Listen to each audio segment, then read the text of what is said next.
사랑으로 우리 안에 천국을 꿈꾼 사람, 죽음 넘어 살아있는 그를 만난다.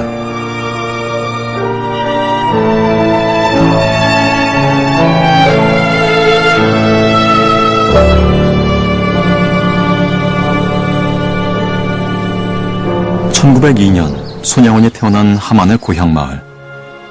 가난한 농부였지만 아버지 손종일은 일찍이 기독교를 받아들였고 신앙심과 진보적인 가풍을 물려주었다.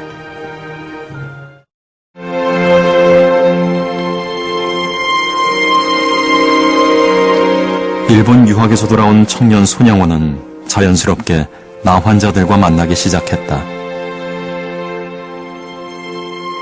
감격병 같이 생각하고 그렇게 무서워하는 이 나환 세계에 선 박사님은 숨을 그때 서울 늘 자살했을 거예요.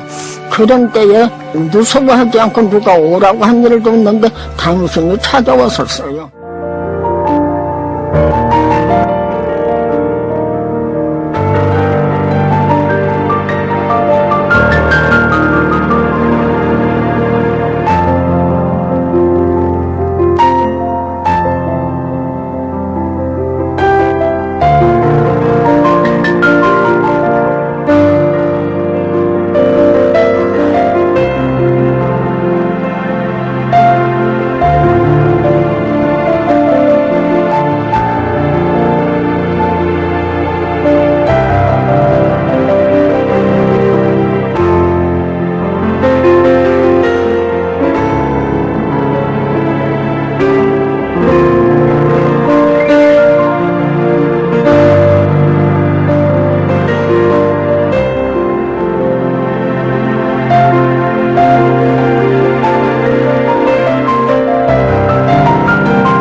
나환자들의 눈물을 닦아주기 위해 그의 기도는 더 낮아지고 간절해졌다.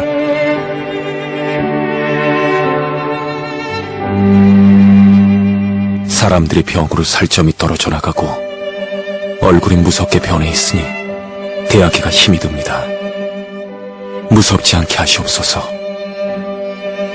둘째, 환자들의 살이 썩으니 냄새가 심합니다. 냄새를 못 느끼게 하시옵소서. 셋째, 처음 나병 환자들을 위한 목회를 시작했으니 나중 환자들을 위한 목회로 끝나게 하여 주시옵소서.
손영원 목사님에 관한 기록이나 또 영화나 다큐멘터리 같은 것을 보게 되면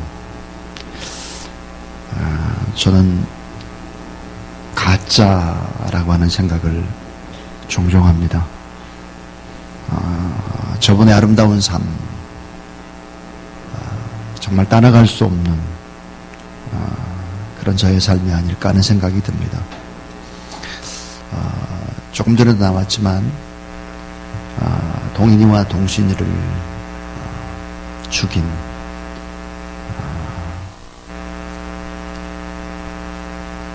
그의 원수죠. 그러니까 원수의 자녀를 아들로 삼습니다. 그리고 손영원 목사님이 이제 순교하셨을 때 그분이 장래 가족을 대표해서 위원장이 되죠. 근데 놀랍게도 그 아들이 사실은 목사가 됩니다. 아까 모습에도 나왔는데 결국은 목사가 돼서 목회하고 있고요. 그 아들의 아들이 지금도 목사입니다. 살아있습니다. 오늘 성경에 보면 따라하세요. 우리의 죄를 사하여 주옵시고. 자, 우리가 하나님과의 관계에서 가장 어려운 점이 있습니다. 그것은 자주자주 살아계신 하나님 앞에 죄를 범한다는 것입니다. 하나님이 기뻐하지 않는, 하나님이 너무너무 싫어하는 죄를 자꾸만 짓게 되고, 그래서 은혜가 막히게 되고 성령의 역사의 줄기가 자꾸 다른 것으로 끼게 되는 것입니다. 그래서 각양 온갖 좋은 것들이 하나님의 은혜로 하늘로부터 내려오는데 이 통로가 막히는 것이죠. 여러분, 구약시대 죄 씻음의 방법이 어떠했습니까? 구약시대와 신약시대를 비교해보는 것은 대단히 중요하다는 생각이 듭니다. 왜냐하면 구약시대의 죄 씻음의 방법은 성전에 가서 양이나 염소로 제사를 드려야 했습니다. 이게 얼마나 창피한 일일까요? 여러분 잘 생각을 해보셔야 돼요. 이거 엄청나게 창피한 일이에요. 왜냐하면 염소나 양을 끌고 가는 그 자체가 죄를 지었다는 것을 다 볼 수 있기 때문에 그렇습니다. 죄를 지으면 다 아는 거예요. 제사장만 아는 것이 아니라 온 동네 사람이 다 알아. 왜? 양하고 소를 끌고 가거든요. 그러니까 쟤 죄졌구나. 다 알았어요. 온 동네 사람들이 다 죄진 걸 알았습니다. 양과 염소로 제사를 드렸기 때문이죠. 그것은 금전적인 손실도 만만치 않았습니다. 왜냐하면 양과 소를 잡아야 되니까요. 자, 여러분, 구약시대의 백성들의 죄는 반드시 피로 죄 씻음을 받아야 했기 때문에 그렇습니다. 그래야 양심이 깨끗해질 수가 있었다 하는 거예요. 이게 구약의 시대입니다. 그런데 신약시대의 예수님께서는 이제는 기도만 하면 된다는 거예요. 우리의 죄를 지었을 때 입술로 하나님께 지은 죄를 자백하면 된다고 말씀을 했습니다. 우린 연약하거든요. 죄를 날마다 짓거든요. 하나님이 원치 않는, 정말 하나님이 기뻐하지 않는 죄를 자꾸만 짓게 될 때가 있습니다. 왜? 욕심 때문에, 호기심 때문에, 고집이나 정욕 때문에. 그래서 우리가 하나님 앞에서, 사람 앞에서 범죄하고 넘어지고 불순종하게 되는 것이죠. 자, 여러분, 우리가 죄를 자꾸 짓게 되면 어떻게 될까? 어떻게 되나? 구약의 시대에 보면 이 죄를 범하게 되면 자꾸 마음이 답답하게 되겠죠. 불안합니다. 성령이 떠나가는 것 같아요. 예매되져요. 하나님의 은혜가 막혀버려요. 비참한 일간, 또 일그러진 자화상, 이런 것들을 결국은 갖게 됩니다. 이스라엘 백성들이 망한 이유는 뭘까? 그것은 은혜가 막힌 것을 그대로 뒀기 때문입니다. 이걸 뚫어야 되는데 하나님과의 관계가 깨져버리면 완전 꽝이에요. 완전 망하는 거거든요. 자, 여러분, 이렇게 설명할 수 있습니다. 자, 수돗물이 공급이 되려면 사실은 수원지에서 수도 파이프를 묻어야 하는 것입니다. 그래야 되는데 이 구약의 이 제사법이라고 하는 것은 긴 수도관이 다 막혀버린 거예요. 이 긴 수도관이 다 썩어버린 것입니다. 이렇게 되면 결국은 하나님을 대적하는 그런 자리로 이제 들어갈 수밖에 없게 되는 것이죠. 이스라엘 백성들이 그랬습니다. 그럼 신약 시대의 죄 용서 방법은 뭘까 하는 거예요. 여러분, 감사하게도 이 신약 시대에는 하나님과 믿는 우리의 관계가 완전히 다 깨어지질 않습니다. 왜? 예수 그리스도가 중간에 계시기 때문이죠. 구약 시대에 죄를 지으면 긴 수도관이 완전 다 막히고 이 수도관이 썩는 거라면 우리는 어때요? 수도관이 막히는 게 아니에요. 어디가 고장났느냐? 집 앞에 있는 수도꼭지가 고장이 난 거예요. 수도꼭지. 여러분, 죄를 지으면 완전히 하나님과의 관계가 우리가 단절되는 것이 아니에요. 성령의 은혜가 막힐 뿐입니다.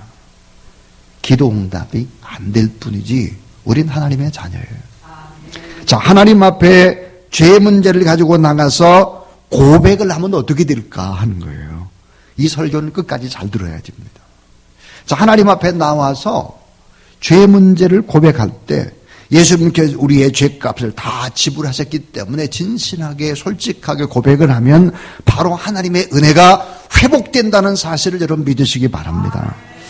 히브리서 4장 16절에 그러므로 우리가 긍휼하심을 받고 때를 따라 돕는 은혜를 얻기 위하여 따라서 은혜의 보좌 앞에 담대히 나갈 것이니라.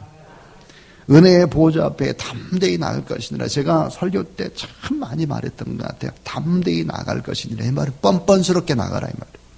문제는 하나님 앞에 안 나오는 것이 문제예요. 어린 아이 같은 심정으로 또 넘어지고 자빠지고 오줌 싸고 똥 싸도 엄마 좋아 아빠 좋아 하고 나오라 이 말이에요. 담대하게 나오라. 뻔뻔스럽게 은혜의 보좌 앞에 나오라 하는 거예요. 히브리서 5장 7절 보니까 그는 육체에 계실 때 자기를 죽음에서 능히 구원하실 이에게 따라해 주세요. 심한 통곡과 눈물로 간구와 소원을 하나님 앞에 올렸다 그랬습니다. 여러분요. 예수님이 그랬어요. 예수님이. 그래서 결국은 그의 경외하심을 나눠 드심을 얻었느니라 그랬습니다. 우리가 우리에게 죄 지은 자를 사해 준 것 같이 우리의 죄를 사해 주십시오 주님. 이 짧은 기도 속에 엄청난 내용이 있습니다. 오늘 아마 하나님께서 여러분에게 꼭 필요한 생명의 말씀을 주실 것을 믿습니다. 자, 세 가지 얘기하겠습니다. 첫째는 따라해서 나는 하나님의 용서 없이는 살 수 없는 존재입니다. 이게 첫 번째 진리예요. 하나님, 저는 하나님의 용서 없이는 살 수 없는 존재입니다. 이 말이에요. 우리가 늘 죄악 속에 살기 때문에 우리를 정결케 해준 하나님의 은총이 없이는 저는 살아갈 수 없는 유한한 존재입니다. 하나님의 은혜가 막히기 때문에 성령의 역사가 임하지 않고 살아갈 수 없어요. 자, 우리의 죄를 사해 줍소서. 이 죄라고 하는 것이 마태복음과 누가복음이 달랐습니다. 제가 이렇게 쭉 해봤더니 이 마태복음 보니까 오페일레마, 그래서 이 죄라고 하는 것이 엄청난 빚을 지타, 채무자라는 뜻이에요. 엄청난 빚을 졌습니다. 여러분, 엄청난 빚, 많은 빚을 졌어요. 잠언에 보면 어때요? 빚진 자는 채주의 종이 되느니라. 돈의 종 되는 거예요. 자, 여러분, 엄청난 빚은 빚쟁입니다. 너무나 많은 채무, 이 채무자로 살아갈 수가 없는 거예요. 또 하나는 누가복음에 보니까 이 죄를 하말티아 그랬습니다. 이 하말티아가 뭘까? 그것은 화살이 관역에서 빗나간 것입니다. 여러분, 관역에서 빗나간 화살은 어때요? 사람을 쏠 수 있고 무서운 고통을 주는 도구가 될 수 있습니다.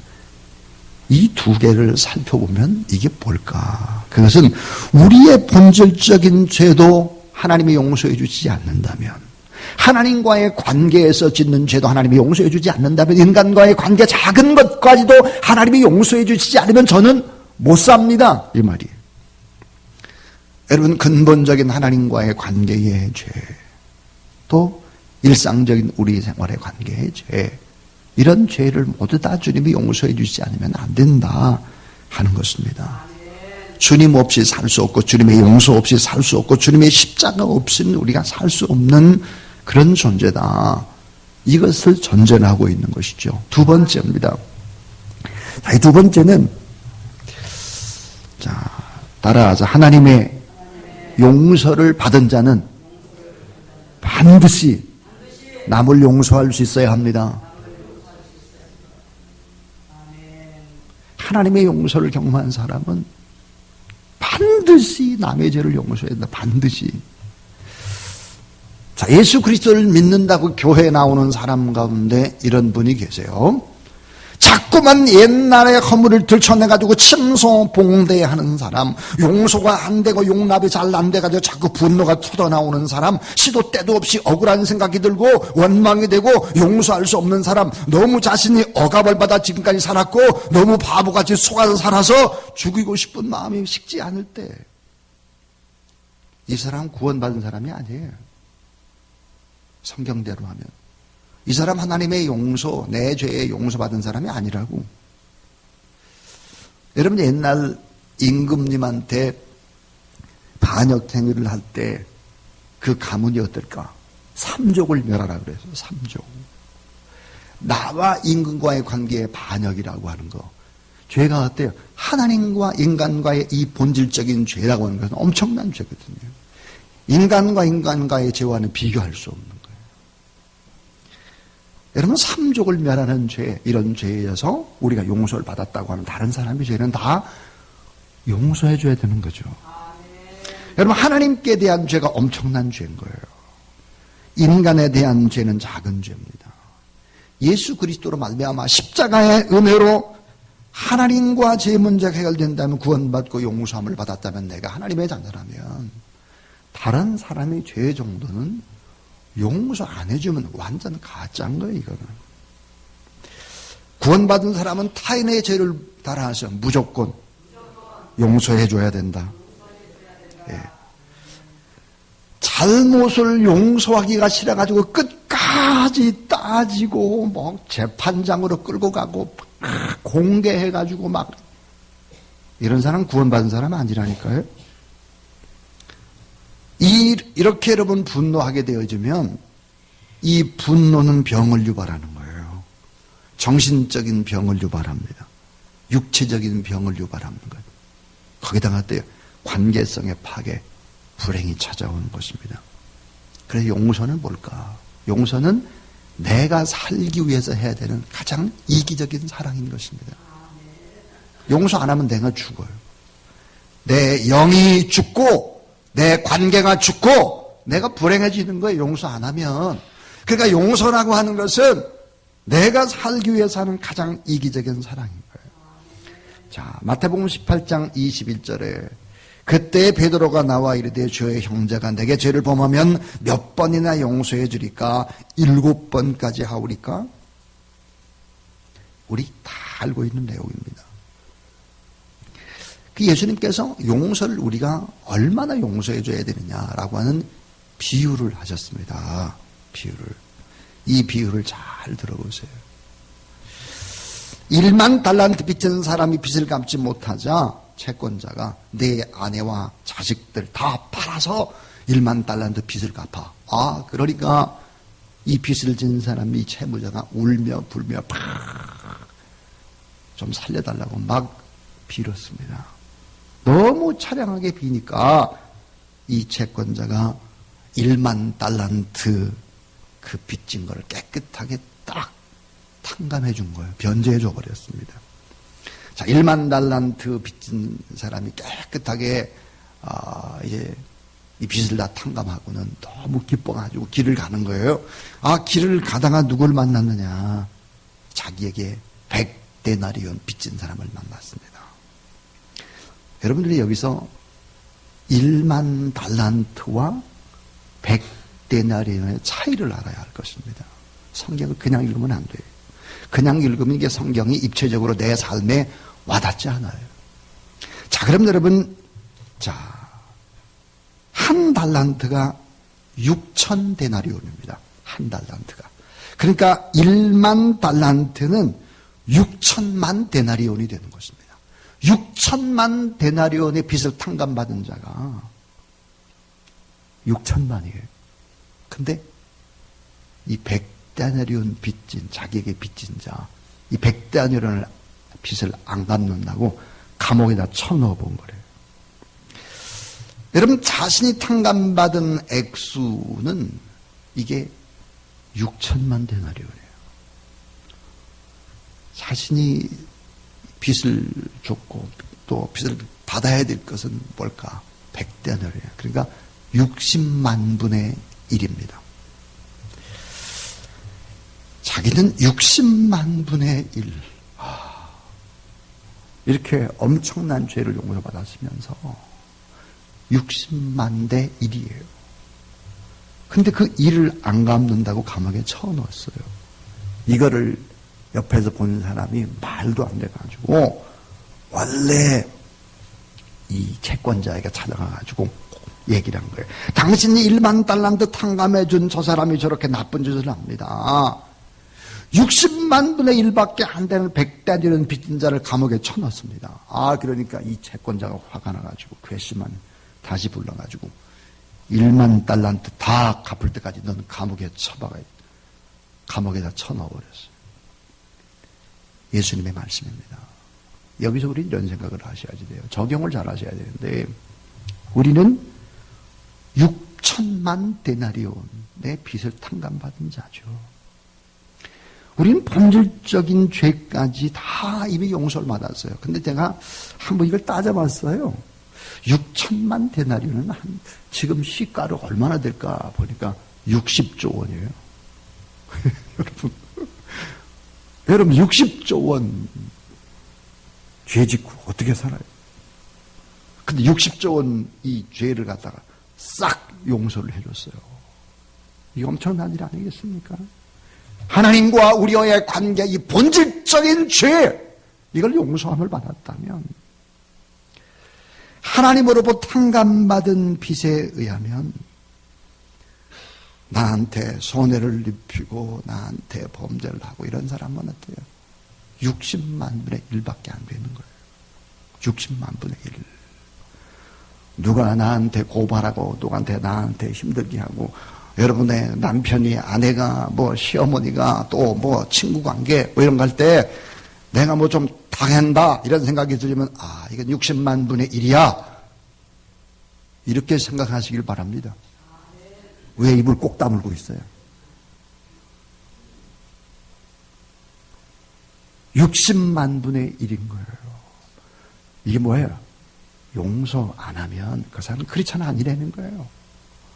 무슨 용서도 못하는 게 무슨 예수 그리스도를 믿는다고 그래? 그런 성경이 얘기해요. 반드시 남의 허물을 용서해야 한다. 구원받은 자는 용서할 수 있어야 한다. 하나님의 사람은 용서 못할 일이 없다. 오늘 잘 용서가 되지 않는다면 주의 십자가 앞에 서보라. 네한테 어렵게 만들고 손해 입힌 사람, 그거 너하고 비교하면 60만 분의 1밖에 안 돼. 이 말이에요. 여러분, 이런 큰 은혜를 받은 자는 용서 안 할 수가 없겠죠. 십자가가 뭐예요? 내 가슴을 칠 수 있는 거예요. 왜 여러분 이걸 갖다가 숫자로 환산해서 주님이 비유를 했겠어요? 제발 다른 사람의 문제라고 말하지 마세요. 다른 사람에 비해보면 나는 엄청난 용서받은 사람이거든요.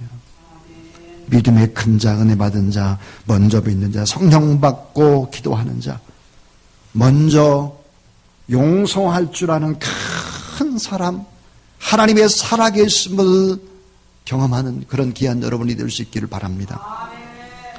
캘빈이 이렇게 말했습니다. 자기의 죄를 자백하지 않는 것은 갚아야 할 빚을 갚지 않고 있는 것과 같고, 남의 죄를 용서하지 않는 것은 구원받지 못한 명백한 증거가 된다. 성경의 얘기입니다. 저희까지 두 가지 얘기했습니다. 하나는 나는 하나님 앞에 용서 없이는 살 수 없는 존재입니다 하는 얘기. 두 번째는 하나님의 용서를 받은 자는 반드시 남의 죄를 용서할 수 있어야 된다 하는 얘기. 마지막 세 번째입니다. 따라하세요. 용서받고 용서하는데 가장 큰 걸림돌은 자존심과 위선의 탈입니다. 자, 용서받고 용서하는데 가장 큰 걸림돌이 뭘까? 내가 하나님 앞에 용서받고 다른 사람을 용서하는데 가장 큰 걸림돌은 자존심과 위선이라는 거예요. 자존심과 위선. 우리가 하나님 앞에 죄 용서를 받는데 가장 큰 걸림돌이 뭘까요? 그 자존심이에요, 자존심. 하나님 앞에 나의 비참한 모습을 드러내야 되거든요. 하나님, 제가 또 이렇게 범죄했어요. 이렇게 실수했어요. 어린 아이같이 그런 자존심을 다 내려놔야 되는데 입도 달막을 안 하는 거예요. 입도. 성령이 어떻게 역사해요? 은혜의 물줄기가 막힐 수밖에 없는 거죠. 자, 하나님 앞에 나의 비참한 모습을 바라봐야 합니다. 모든 것을 보시고 하신 하나님 앞에 위선의 탈을 쓰려고 하면 안 된다. 가장 위험스러운 일이 있습니다. 그것은 위선의 탈을 쓰는 것입니다. 나는 잘하고 있는데 저 사람이 문제야. 이런 생각을 하면 이건 완전히 신앙이 꽝이에요, 꽝. 기본이 안 돼요, 기본이. 여러분, 예배를 드릴 때 하나님의 말씀을 받고 기도하는 모습을 봅니다. 어떤 분은 팍 눈물을 흘립니다. 가슴을 치기도 합니다. 사실 그것이 진짜죠. 진짜. 눈물, 콧물 흘리는 예배, 가슴이 아파서 주님께 너무 죄송해서 고개를 들리지 못하는 사람들, 이런 사람의 모습이 교회 안에서 교회의 수준을 높여가지고 이런 사람의 모습들이 사라지는 교회, 그것은 성령의 능력이 없는 교회입니다. 여러분, 하나님이 원하시는 것은 고행도 아니고 선행도 아닙니다. 우선 해야 하는 것이 하나님 앞에 정직하고 솔직한 모습이죠. 우리가 하나님 앞에 아무리 수많은 수양의 번제를 드려도 완전할 수 없습니다. 하나님이 원하는 것은 뭘까요? 단순하라는 거예요. 솔직하라는 거예요. 가식의 옷을 벗고 위선의 탈을 벗어 내려놓으라는 거죠. 여러분, 우리가 솔직하고 정직하게 교회 안에서 이야기할 때 비판하는 분위기라든지 정죄하는 분위기, 이런 분위기가 아니라 다 어때요? 용납해주는 분위기가 돼야 합니다. 비난을 퍼부으면 결국 교인들은 어떻게 될까? 위선자가 될 수밖에 없는 거죠. 오늘 본문 속에서 우리가 우리에게 죄 지은 자를 사해 준 것 같이 우리의 죄를 사여 주옵시고, 나의 허물을 하나님께 고백, 자백 드릴 때 반드시 다른 사람이 나에게 잘못한 죄도 동시에 용서해 줘야 한다는 거예요. 여러분, 자존심을 하나님 앞에 내려놓고 가식과 위선의 탈도 내려놓고 어린애 같은 정직과 솔직한 마음으로 십자가 앞에서 내 가슴을 칠 줄 아는 저와 여러분, 우리 모두 다 될 수 있기를 주의 이름으로 축원합니다. 남의 허물을 덮을 수 있는 아름다운 그런 믿음의 사람들이 다 되고 아름다운 공동체가 될 수 있기를 바랍니다. 세 가지 얘기했습니다. 나는 하나님의 용서 없이는 살 수 없는 존재입니다. 하나님의 용서를 받은 자는 반드시 남의 죄를 용서해야 합니다. 용서받고 용서하는데 가장 큰 걸림돌은 자존심과 위선의 탈입니다 하는 거예요. 또 하나 결론이 있습니다. 그 결론이 뭘까요? 그것은 이것입니다. 따라하죠. 마귀의 집요한 공격이 있습니다. 악한 원수 마귀 사탄의 세력에 지배하는 공격이 있습니다. 용서해 주려고 하는데 자꾸 완고한 마음이 생기도록 공격하는 이 악 악한 원수마귀 사탄의 세력이 언제나 있다는 사실들을 알아야 합니다. 사랑하는 여러분, 용서하고 사랑하는 자리, 십자가의 허물을 덮는 자리, 그런 자리는 언제나 마귀의 세력이 있습니다. 오늘도 성령의 능력과 은혜로 말미암아 더 단순하게 주의 십자가를 의지하는 그런 우리들이 다 될 수 있기를 주님의 이름으로 축원합니다.